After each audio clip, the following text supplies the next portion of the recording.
I was pronounced clinically dead for 2 minutes and 29 seconds, right when she was raising her champagne glass. Sophia had captioned the photo, "Here's to 7 years and to those who remind us life is beautiful." She stood under warm candlelight, her skin glowing, eyes gleaming, and her smile as wide as the Atlantic. Her gown was white. She never wore white with me. She used to say it washed her out. Maybe I was the thing that washed her out. The moment the ICU team brought me back, the nurse holding the defibrillator whispered, "Welcome back, John." But no one said, "She was here." No lipstick on my hand, no note tucked under the visitor log, just cold saline dripping into my veins and a heart monitor beeping louder than any silence I'd ever heard. 3 days. That's how long I lay in that bed with a breathing tube before I woke. Deborah was there, asleep in the corner chair, curled up in a hoodie, her hand still clutching a plastic cup of black coffee. When I stirred, she was the one who jumped up, tears springing to her eyes, and whispered my name like it meant something. It wasn't Sophia. Deborah told me the bleeding started while I was on the call with the Shanghai board. Collapsed mid-sentence, internal rupture, emergency surgery. The hospital called Sophia first. She didn't come, said she was on a plane, heading to a resort, said she'd check in when she landed. She never did. When Deborah left to get the nurse, I turned to my phone. It was stuffed under the side tray. 47 unread messages, but none from her, none from Sophia. I opened her page. First thing I saw was her story, 5 clips, fireworks, sparklers, a slow dance under string lights, a long table dressed in roses and glass, and Ryan. Ryan with his damn arm around her waist like it had always been his place. Laughing, drunk, perfect posture like he wasn't drunk at all. Same watch I wore in college. Same ring on his middle finger. Same hair I used to joke looked like mine, only mine was real. I knew the man Sophia had spent our anniversary with was the same man I'd asked her about 4 months ago when I saw his name pop up on her screen at 2 a.m. She'd laughed, said it was nothing, said Ryan just goes through breakups like seasons, babe, you're being paranoid. Paranoia is funny. I wasn't paranoid when I bought her the necklace, the one with the engraved number 7. I wasn't paranoid when I messaged her 2 hours before surgery saying, "Please pick up, it's serious." I wasn't paranoid when my blood pressure flatlined while she posed on a yacht deck with someone who wasn't me. I had planned to propose, that was the worst part. The ring was in my sock drawer back home. Platinum, custom fit, with a sapphire stone. She once told me, diamonds are for promises, sapphires are for truths. I had believed that, believed her, believed in us. 7 years. That's long enough to burn a decade's worth of dreams. I swiped through every photo. Not a single one of me. No mention of hospitals, no pray for John post, no sadness, just cake, candles, toes curled in sand, and Ryan, who was always just a friend. My vision blurred again, but this time it wasn't the medication. I stared at the ceiling. The fluorescent light above me buzzed. My chest ached, not from the surgery, from something deeper, something colder. I thought I was fighting for my life. Turns out, I was fighting for hers. John never chased the spotlight, but he became the kind of man who carried it with him wherever he went. Not loud, not arrogant, just persistent. Quiet storms, long nights, and a hunger for progress had shaped him from the ground up. The youngest executive director in his division at 32, John wasn't someone people saw coming, until it was too late. He didn't inherit power, he earned it. Promotion after promotion. Red-eye flights, silence over celebration. Work was never what tired him. What exhausted him was investing years into a woman who clapped louder for others than she ever did for him. Sophia had always been captivating. From the moment they met in a cramped university seminar room during a summer MBA intensive, John noticed she didn't just enter rooms, she occupied them. Red lipstick, white notebook, perfect posture. She raised her hand often and listened more than she spoke. John wasn't someone to fall fast, but with Sophia, he fell methodically. He noticed the chipped silver polish on her left pinky nail, the way she chewed on her pen when thinking, and how she smiled at strangers even when they didn't smile back. It wasn't her looks, it was the effortlessness, the confidence that didn't beg to be noticed. The way she carried her disappointment quietly and victories loudly, something John had never allowed himself to do. They started slow. Coffee turned into study sessions. Study sessions turned into rooftop lunches. By the time final exams were over, they'd already picked out the apartment they'd share near the edge of the city. Back then, the rent was too high, but John offered to take the larger share. Sophia had just started her job in client PR and he didn't want her stressing over bills. He made room for her dreams, always, even when his took the back seat. Their first anniversary was celebrated with store-bought cheesecake and a Spotify playlist John Cura, Ted based on all the songs Sophia had hummed under her breath during workdays. She had cried that night. Not because of the cake, but because he remembered the exact pitch of her humming. That was the night she whispered, "I never thought someone could love me like this." John had believed her. In their third year, when Sophia got transferred to a bigger firm downtown, the distance between their schedules grew. John would arrive home around 9, and Sophia wouldn't be far behind. But she stopped eating dinner, said she wasn't hungry, started staying up later than usual, her phone lighting up the room long after John had fallen asleep. She always faced the wall. John wasn't the insecure type, he didn't snoop, he didn't ask questions unless he already knew the answer, and even then, he'd wait, give people a chance to tell the truth first. With Sophia, he gave more chances than most deserved. When he noticed Ryan's name starting to pop up in conversations, quick flashes of stories about office outings, meetings, networking drinks, John didn't panic. He trusted Sophia. He reminded himself of that first anniversary, of how she used to look at him like he was home. But slowly, those looks became rare, her compliments went generic, her affection started to feel borrowed, like she was trying to replay moments rather than live them. John started noticing patterns. She only reached for his hand in public. She only laughed when others were around. She no longer smelled like their apartment when she came home. She smelled like somewhere else.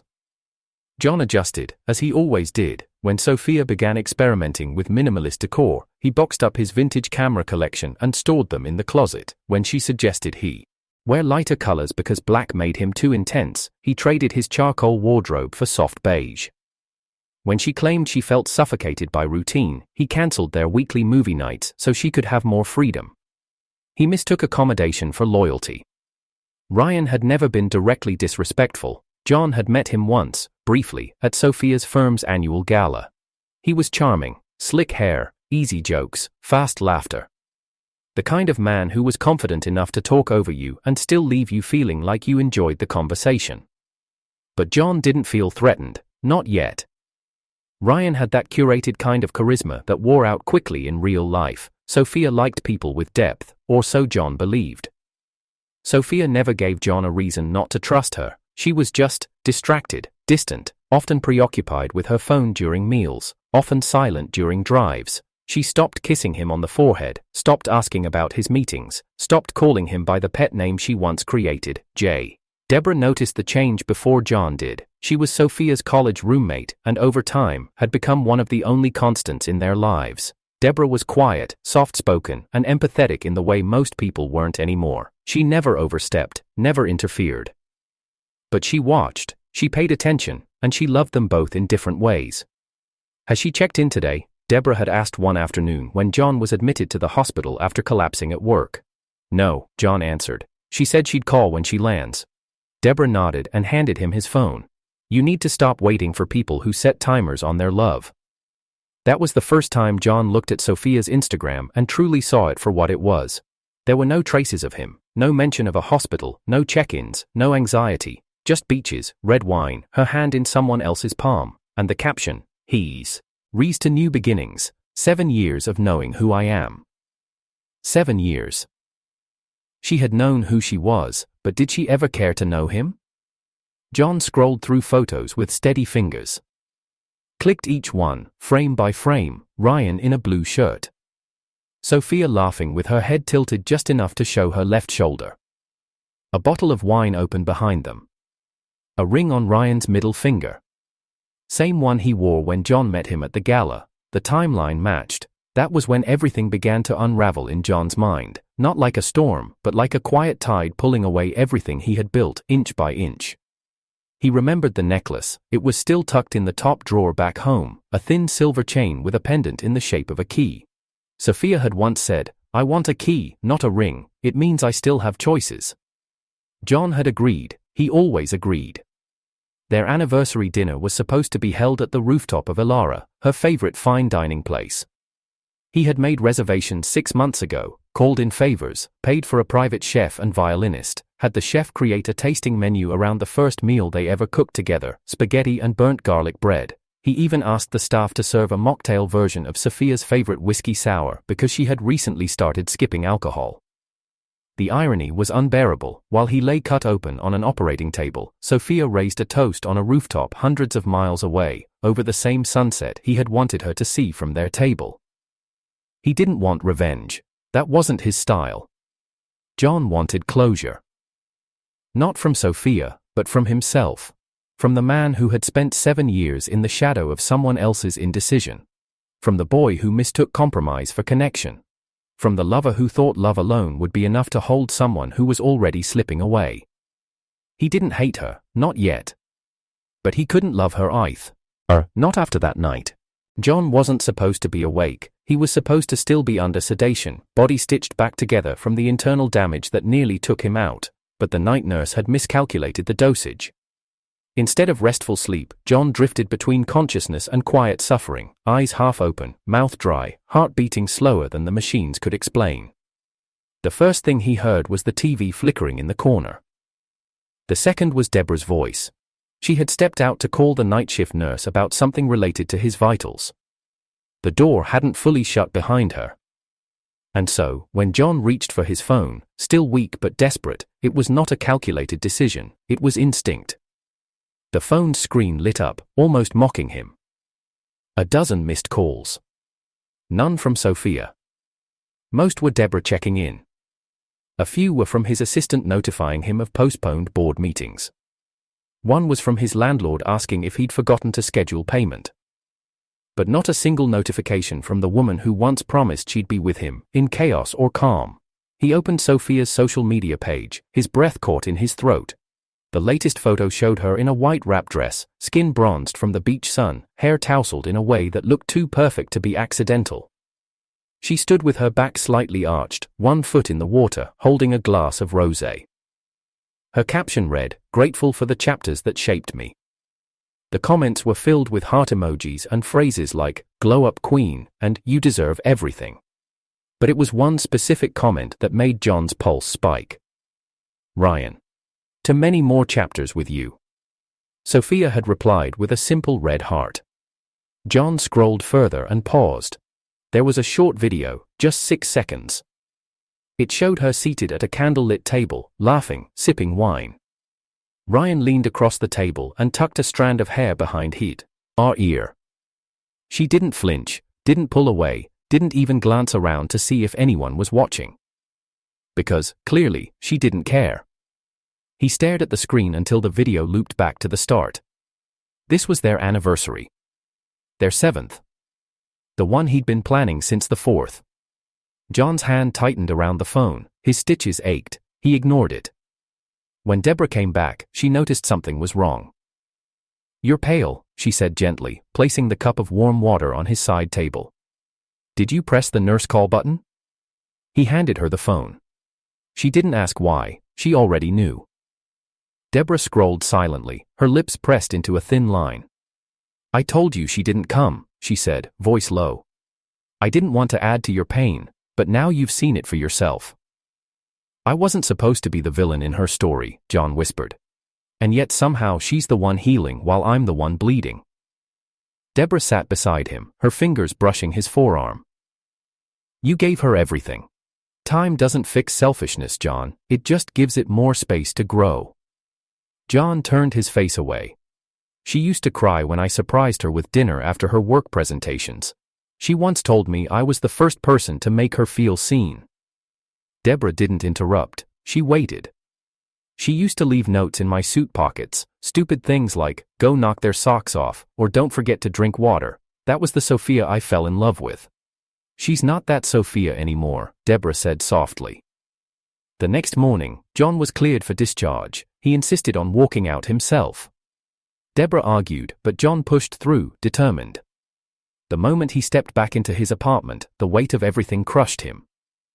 The wine glasses on the counter were clean, The anniversary gift, still wrapped, still ribboned, sat untouched on the table. A card sat next to it, unopened. John picked it U.P. His handwriting, the message inside. Sophia, 7 years ago, you walked into my world and everything changed. I never thought I'd love someone this deeply. This gift isn't just for today, it's for every day I've spent with you, and every day I hope to spend. Love, John. He folded the card, slipped it back into the envelope, tossed it into the trash without looking back. He wandered into their bedroom. The sheets had been changed, her perfume still lingered on the pillow. A white shirt, his, was folded at the foot of the bed, not the one he wore to work, the one she always borrowed when she wanted comfort. He opened the closet. Her clothes were still there, her shoes, her coat, but all he saw was absence. Later that evening, John sat alone in the study. The room was dimly lit, the laptop open but untouched. He clicked on his security camera archive, a habit he'd developed after a burglary attempt last year. The cloud storage allowed him to browse past footage. He clicked on the feed from 2 nights ago, the night of their anniversary. The timestamp read 7:41 p.m. Sophia walked in first, alone, dressed in the same wrap dress. She looked around, pulled her heels off, walked straight into the kitchen. A minute later, Ryan appeared. John leaned forward. Ryan closed the door behind him, looked around, and followed Sophia to the kitchen.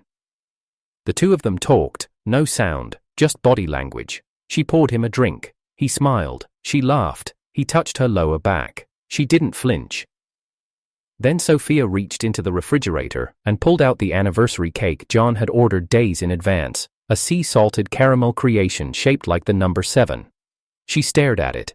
Then she shoved it to the back of the shelf like it didn't exist. John's throat tightened. Ryan moved closer, too close. He leaned in to kiss her. She turned away, but not in protest, more like hesitation. A second later, she leaned her forehead against his shoulder, a gesture of comfort, of something shared, familiar. John paused the footage. He didn't need to watch more. The betrayal wasn't just the kiss or the beach or the wine. It was the decision Sophia made, to spend their anniversary not in grief, not in fear, not even in guilt, but in convenience. She chose to bury the part of her life that hurt and fill it with noise, with distraction, with Ryan. She didn't come to the hospital because she didn't want to. Not because she couldn't. Not because she didn't know. But because it didn't fit the version of herself she was curating for the world. Later that night, she called. John stared at the screen. Sophia, incoming call. He let it ring. Then muted the phone. A minute later, the first message arrived. John, I heard you got discharged. Why didn't you tell me? Followed by, I wanted to give you space. I didn't want to overwhelm you. Then, we need to talk. It's not what it looks like. And finally, please, I still love you. John turned the phone face down. He turned off the security camera window, and for the first time in days, he let the room go dark. His heart wasn't broken, it was finished. John had always believed that strength was silent, that real men didn't fall apart, they folded inward, quietly, methodically, like steel bending under unbearable pressure. But now, standing alone in the kitchen with nothing but the echo of an unanswered call and the sour aftertaste of anesthesia in his mouth, John felt something breaking that couldn't be patched with logic or pride. He hadn't cried in years, not even at funerals, not during layoffs, not through illnesses, not even when he missed his father's last breath by just 15 minutes.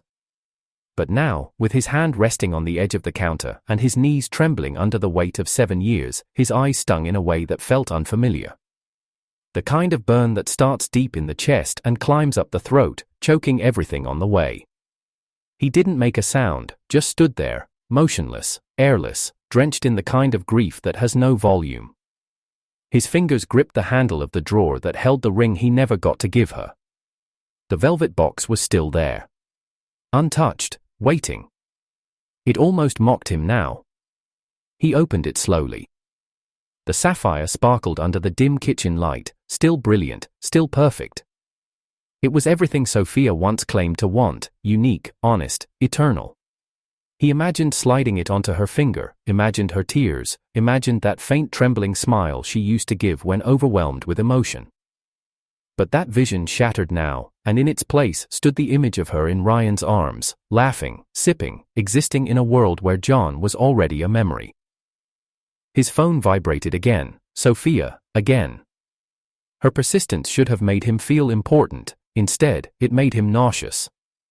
How many times had he forgiven things without having the full story? How many moments had he overlooked because he wanted to believe in something that had expired long ago? He thought about the birthday. Whiz she forgot, the way she stopped waiting up for him at night, the shift from intimacy to obligation, the moment she said, "I love you," but her eyes didn't follow. He had mistaken routine for affection, he had mistaken silence for peace, he had mistaken her presence for loyalty. John turned his phone off, not muted, not silenced, off, cold, final, the same way she made him feel. Deborah visited the next morning. She brought groceries, cleaned up the wrappers and medication bottles, replaced the sheets without being asked. She didn't speak much, just worked around him like a quiet orbit, letting him collapse inward at his own pace. When she finally sat across from him, holding a cup of tea neither of them would drink, she asked the only question that mattered. "Do you want her back?" John's lips parted, but nothing came out. Because that was the question, wasn't it? Did he want her back? Or did he want back the version of her that died somewhere between their 3rd and 4th anniversary? The one who used to dance barefoot in their living room. The one who cried when he wrote her a song for her birthday even though it was off-key and embarrassingly short. The one who once paused mid-walk in the middle of a rainy street just to kiss him under a blinking traffic light. That woman no longer existed. Sophia, as she stood now, was a curated stranger. More concerned with optics than outcomes. More in love with validation than with vulnerability.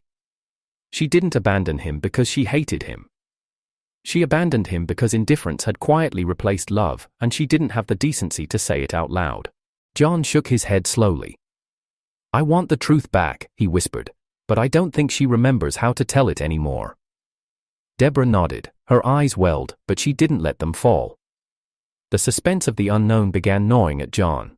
What would she say next? Would she deny it all, blame the alcohol, claim nostalgia? Would she pretend the footage didn't exist, say it was innocent, that Ryan needed comfort, and she offered it the way she would a friend? But Sophia didn't do anything unintentionally. He knew that. She planned her expressions, curated her captions, calculated her proximity to risk. Everything she posted was filtered, aligned, manufactured. If he confronted her, he wouldn't get a confession, he'd get a performance. And John was tired of performances. He wanted rawness, the kind of ugly truth that burns on the way out. But he knew Sophia wouldn't give him that. Not because she couldn't, but because she didn't think he deserved it. Later that night, John wandered into the study. He hadn't written a word in weeks, but his laptop blinked awake the moment he lifted the lid. A blank document stared back at him, and he found himself typing not as an author, but as a man unraveling. "You left when I needed you most. You replaced the quiet of my recovery with the loudness of your celebration. You toasted your independence while my lungs fought to expand again. You looked beautiful. I can't lie about that. But it was the kind of beauty that doesn't belong to me anymore. Maybe it never did." He paused. Backspaced everything. Then started again. This time, not as a letter. As a eulogy. He wrote for an hour, then 2, then 4. By dawn, he had written 6,000 words. A chapter about betrayal. A chapter about being invisible. A chapter about the slow erosion of trust disguised as maturity. A chapter about how love isn't supposed to be painful when it's real. A chapter about Deborah and how kindness that expects nothing can save a man who has lost everything. A chapter about himself, not the executive, not the achiever, but the boy who once believed love was enough. When he stopped, his fingers trembled, not from weakness, from release. It felt like exorcism, like surgery with no anesthesia. His chest ached, but it was a different kind of ache, a healing kind. The phone remained off. Sophia hadn't stopped trying. Deborah confirmed it with a sigh. She messaged me too, said she wanted to explain, that she made a mistake. John blinked slowly. Mistake. What a shallow word for what she had done. What do you call it when someone chooses comfort over crisis? When they choose a sunset over your survival? When they pick a memory over the man they promised to build a life with? That's not a mistake, that's a decision. And Sophia made hers. John went to the balcony and stared out at the city. It didn't look any different, but somehow, everything had changed. He had loved Sophia for 7 years. Now he had to love himself enough to let her go. Not because he didn't care anymore, but because she didn't. Because no amount of apology can undo a woman laughing over wine while your heart flatlines. Because forgiveness isn't a cure for betrayal. It's just the cleanest way to say goodbye. The call came from an unknown number. John almost didn't answer. His phone had remained off for days, but earlier that morning, he'd turned it on to reschedule a meeting with the publishing house, reviewing his manuscript. This number wasn't saved, but it felt vaguely familiar. Something about the digits, a rhythm he'd heard before. "John Lou," the voice said, distant, uncertain. "Yes, who's calling?" "This is Officer Merrill, NYPD. I'm calling regarding a welfare check request filed last night. We believe you may be connected." John blinked. "A welfare check?" The officer paused. "Sophia Morgan listed you as her emergency contact." John went still. "She was found unconscious in her apartment earlier this morning. Her assistant contacted us after Sophia didn't show up for a board meeting and wasn't answering any calls. When officers arrived, they found signs of heavy drinking and what appears to be an overdose." John's throat locked. "She's stable now," the officer continued, "but she was adamant about one thing, that if she survived, you'd be the one she'd want to see." The line went silent except for John's own shallow breathing. He thanked the officer, wrote down the hospital name, and hung up. The phone rested like a weapon in his palm. He stared at it, unsure whether he wanted to throw it or call Deborah. In the end, he did neither. Instead, he sat down, and remembered the last thing Sophia ever said to him face to face. "I told you, Ryan's just a friend. You're blowing this out of proportion. I've done nothing wrong." That night, John had asked her, "Do you love him?" She never answered, just walked away. Now, a hospital bed cradled her silence. A new set of monitors counted the rhythm of her regret. The irony wasn't lost on him. How poetic life had become. He had bled and nearly died alone, while she toasted her freedom. And now, she overdosed on the same silent shell he once weaponized. John paced for nearly an hour before finally messaging Deborah. She replied instantly. "I just heard. I don't know what happened, but her assistant contacted me too. It's serious." He asked her, "Do you think I should go?" It took her 5 minutes to respond. "Do you need closure or justice?" John didn't reply. He changed clothes, put on the first black shirt he'd worn in months, and called a car. The hospital was just over 30 minutes away, tucked behind a quiet medical complex where parking lots stretched like graveyards and nurses moved in rehearsed rhythm. The front desk directed him to ICU room 12B. He stood outside the door for a long time before entering. Sophia was asleep. Her face pale, lips chapped, her hair matted to one side, no makeup, no jewelry. She looked like a girl again, small, fragile, disarmed. The woman who used to run rooms with elegance now lay motionless under fluorescent lights that exposed every flaw. John pulled a chair closer, but didn't sit. He stared at her, searching for something he couldn't name. Pity, anger. He felt none of it. What he felt was cold.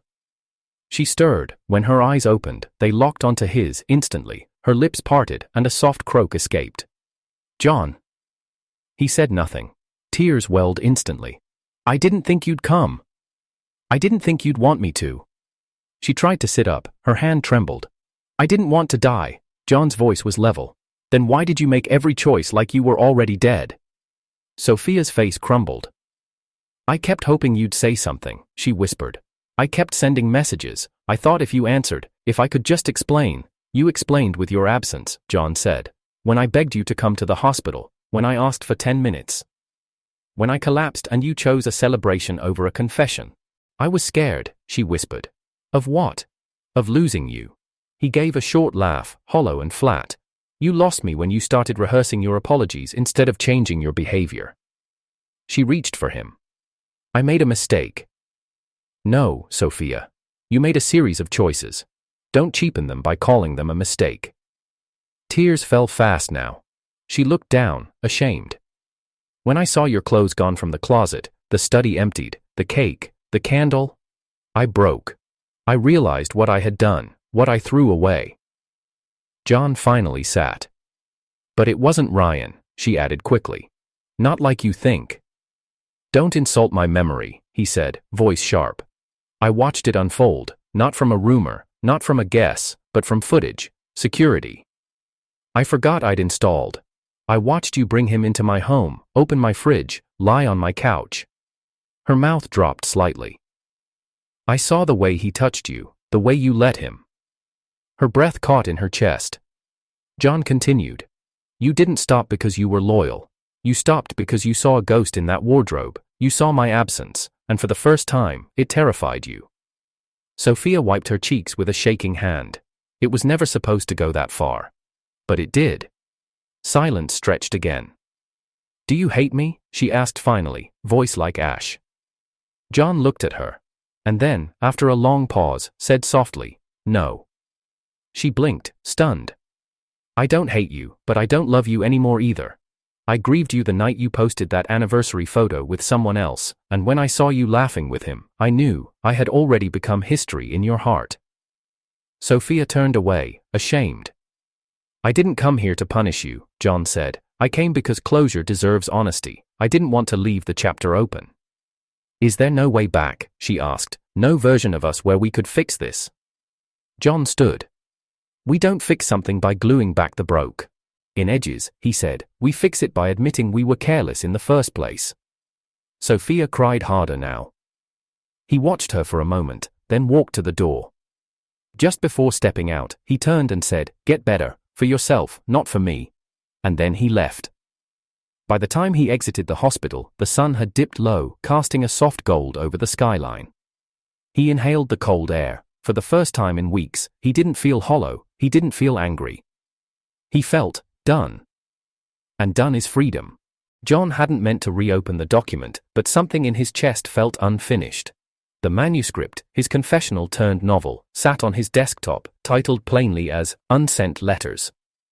He hadn't touched it since the night he'd left the hospital after seeing Sophia. It felt done then. Complete. But something about the quiet in his apartment made him hover over the file again. And then he clicked. The cursor blinked where he left it. The end of chapter 9. He read the last paragraph back to himself. I forgave her, not because she deserved it, but because I deserved to stop bleeding from wounds I didn't cause. But it didn't feel true, not entirely. Forgiveness was a word too often used like white paint, something meant to cover damage, not heal it. He hadn't forgiven her, not really. He had walked away. Buried the pain. But that was distance, not healing. Silence, not peace. He leaned back, eyes closed, and remembered everything again in sharper clarity. Their anniversary had been a pivot point. But it wasn't the climax. The climax was what came after. 3 weeks after Sophia's overdose, John received a letter in the mail, not a message, not a voicemail, a real, handwritten letter in an envelope with no return address. The handwriting was hers. Inside was a folded, slightly smudged page. John. I don't expect this to undo anything. I don't expect you to respond, but I wanted to write this with my own hand, because typed words feel too easy now. You deserve to see my regret in ink, permanent, messy, human. I have no excuses. What I did, what I allowed to happen, was cruel. But I need you to know the truth that I've never said out loud. Ryan was my escape route, not my temptation. When you loved me, fully, unconditionally, relentlessly, it scared me. Because I knew I could never love you that way back, not because I didn't want to, but because something in me was broken. You showed up when I was drowning, and instead of reaching for the rope, I held onto the waves. That's on me. Every time you made space for my dreams, I resented myself more for not giving yours the same breath. You made me look like a better woman than I actually was, and I started mistaking your kindness for control. You gave me the tools to become strong, and then I blamed you for making me feel weak. I've been in therapy every day since that night at the hospital. They say I have something called self-destructive attachment trauma. I don't know if labels matter to you, but I needed you to know I'm trying to name the things that led me to ruin us. The cake you left, the sea blue color.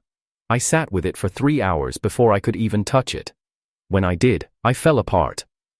You didn't leave me rage or revenge, you left me memory, you left me grief.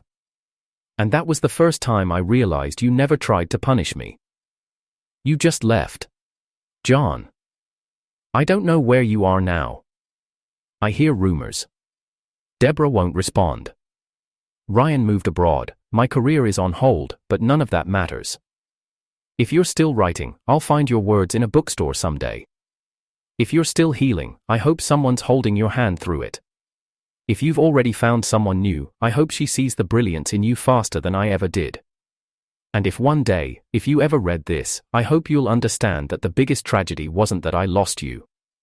It's that I never deserved you in the first place. Sophia. John read the letter 3 times. He didn't cry. He didn't throw it away.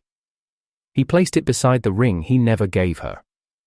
And for 3 days, he said nothing to anyone, not to Deborah, not to his editor, not to the Mirror. But something in his gut twisted differently now, not from heartbreak, but from the weight of realization. He had been holding on to the wrong closure. He had been waiting to hear her say what he already knew.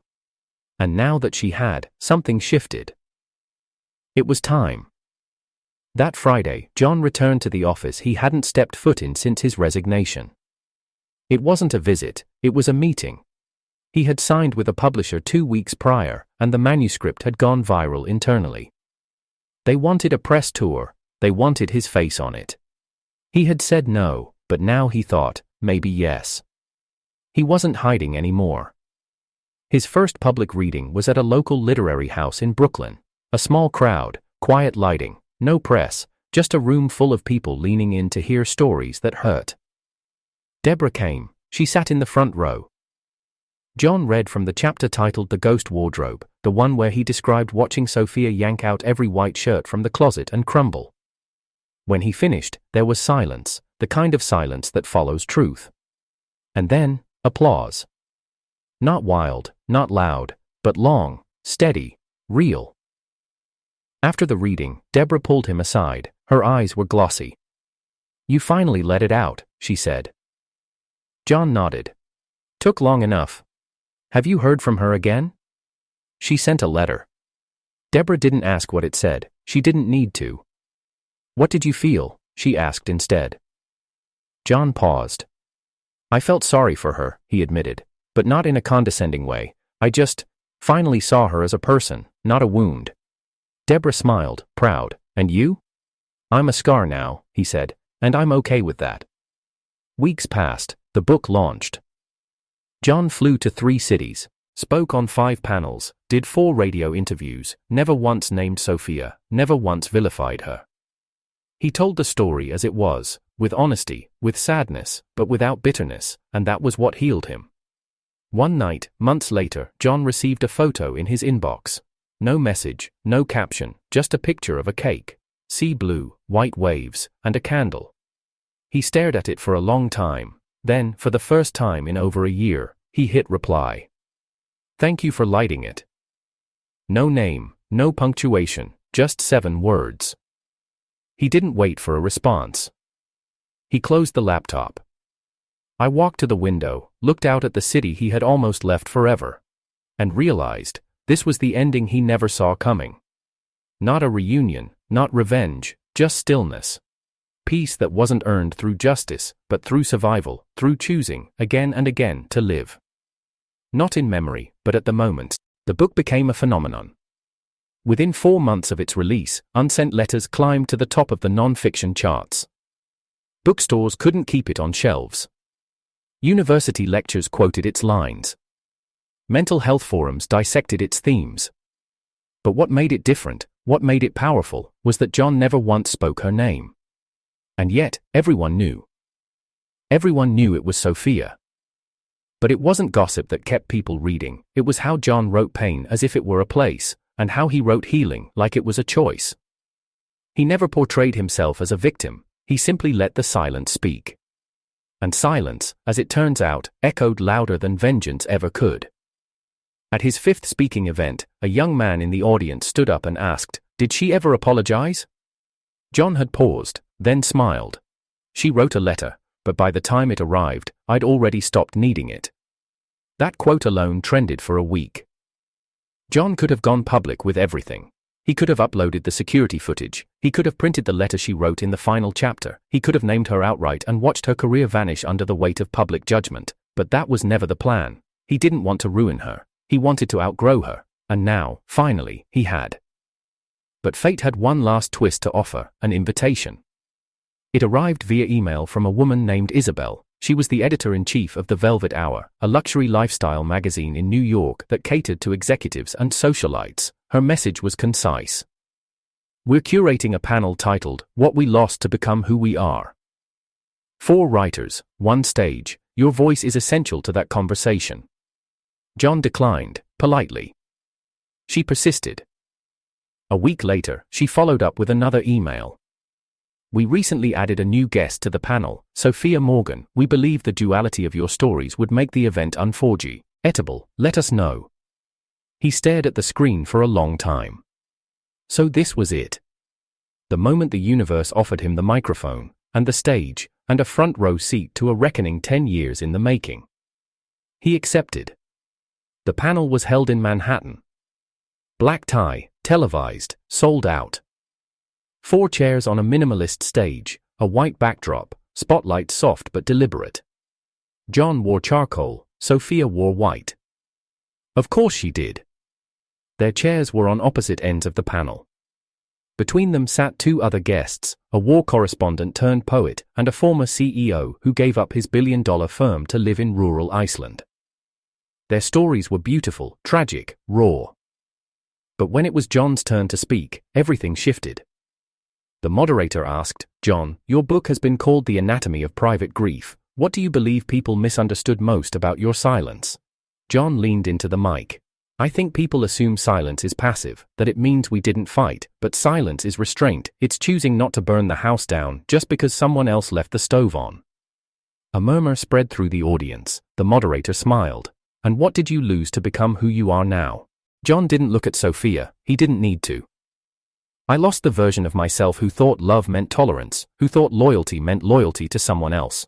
I learned that some people don't break you all at once. They do it with indifference, with absence, with the way they stop waiting up for you, the way they laugh louder at jokes that don't include you. The moderator nodded, then turned. Sophia, would you like to respond? Sophia's smile was careful. She had aged well, gracefully. Her poise was intact. But her eyes betrayed her, restless, cornered, defensive. She leaned forward. I made mistakes, she said. I hurt someone who gave me nothing but consistency. I don't deny it. But I also want to remind people that love is complex, and sometimes we fail the people we love because we're afraid of not being enough. John didn't flinch. The moderator posed one last question. To both of you. What would you say now if you were face to face with the person who changed your life forever? Sophia spoke first. I'd say thank you. And I'm sorry. John took a breath, then looked straight ahead. I'd say nothing, because if someone truly changed your life, the proof isn't in what you say, it's in who you've become. And the audience erupted. Not in wild claps, not in standing ovations, but in breathless, reverent silence. The kind that says, something just shifted. After the event, he didn't wait backstage. He walked out the side door, jacket slung over one shoulder, no entourage, no camera. Sophia caught up to him. He heard her footsteps before she said anything. John. He turned. She was holding a single white rose. He said nothing. She held it out. I thought, maybe, one last apology. He looked at the rose. Then back at her. I already buried you. Sophia blinked. He took the rose, walked over to the nearest trash can, dropped it in, and walked away. 2 years later. John stood on the balcony of his new apartment in Lisbon, Portugal. The city stretched like spilled gold under the morning sun. Deborah poured coffee in the kitchen while classical music played softly in the background. She was wearing his oversized shirt. Their dog was curled at her feet. He finished writing his second book that morning. It wasn't about Sophia. It was about survival. About what comes after revenge loses its flavor. About peace that doesn't demand drama to feel real. A knock came at the door. Deborah opened it. A parcel, no return address. Inside, a signed contract and a check. It was from the Velvet Hour. Sophia had bought the rights to his first book for a film adaptation, with one line handwritten at the bottom. "This is the only way I know how to say, you won." John folded the letter, smiled faintly, then dropped it in the fireplace. He poured 2 glasses of wine, walked out onto the balcony, handed one to Deborah, and said the words he hadn't said out loud in years. "I'm finally home."